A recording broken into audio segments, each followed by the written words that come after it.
My personal background was I had managed singers for over 20 years, and in a very unique way, I was the personal manager of singers only. So we worked with singers from rock bands to Broadway shows to commercial artists to touring artists to club date band singers. So we really covered the gamut in all those years, and it was wonderful, and I loved it. It was very intimate relationships, and we really worked very closely together.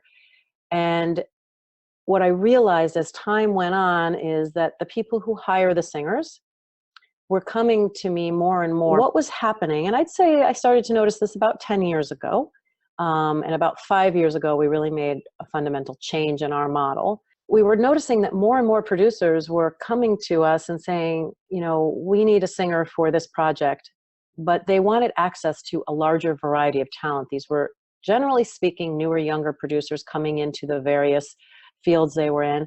And I use producer as anyone who hires a singer. So it could be a director, it could be a songwriter, it could be a guitar player. It could run the gamut of anyone who hires a singer. And they didn't want access to the same 5, 10, 15 people that they were able to get through other resources or through fretless management, which at the maximum would have about 15 active clients, because you can't effectively manage more than 15 singers at one time. And I did not want to expand to include other managers and make that a bigger company, because I felt that I would no longer have the integrity that I wanted involved in what I did. So I kept it small. And yet I needed to accommodate these people who hired singers, because they were the reason that we were in business. So I realized that I needed to have a different model for providing them with more access to a larger variety of talent. And then on the other side, I started to learn and notice that singers by the hundreds were coming to us saying, please help, we need help. We don't know how to market ourselves. We don't know how to make a vocal demo. We don't know what to do. We want to connect. We don't know what to do. We don't know how to access social media. We don't know how to market ourselves in this, change of technology. What do we do? So we had hundreds of people coming to us that we couldn't manage. We were turning them away. That felt really bad. We had producers that we couldn't offer a large enough variety. That didn't feel good. And I knew, the model that we were working under, I had known for a while. We had to change it. So I set out to reinvent the wheel, which I've done before in my life. So I set out to do it. I can't honestly tell you all that if I was to do it again today, knowing what was involved, that I would do it again, because I thought it would be a relatively simple conversion, but it was not. And I did a lot of research in the field and talked to a lot of the people that hire singers. I talked to a lot of the singers and put all that research together and created a website that is a membership-driven website. And it is called the National Singers Registry, and it is SingerExpress.com.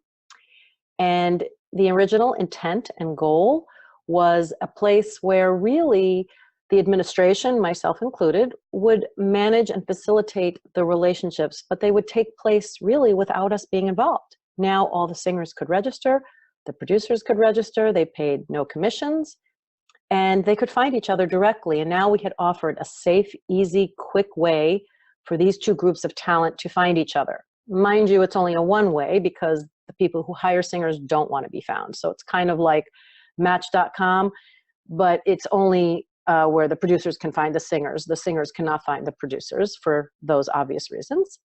I think the big change for us was when we initially created this, we really thought people were just going to go in, and the producers had said, make it easy for us to find the singers, to hear the singers, to contact the singers, and we don't need any help. We're good.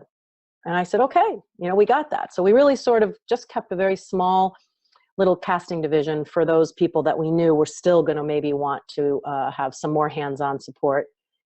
And lo and behold, everyone wants the support, and they don't plan about needing a singer till the last minute, and they don't have time. So I would say the largest growing element of the company, which I had not anticipated, was the casting division. So we provide we have a producer who's looking for X. If you meet the criteria, please submit. And there's various ways that you can submit. Sometimes we used to initially, if it was a female singer, we would just send all our female members the casting notice. And if it was for a rock singer, we only sent it to our rock singers. But what we discovered is that singers were not really always very good at including all of the aspects of their talent on their singer page. So they didn't put rock on there, and therefore they didn't get the casting notice and they missed it. Or in the case of someone who said, oh, my sister's a singer, she would have been great for that. I would have known, if you would have told me, she would have come in. And so we've changed that as well. So now all members get all casting notices, and many of them may not apply to you, and you just hit delete.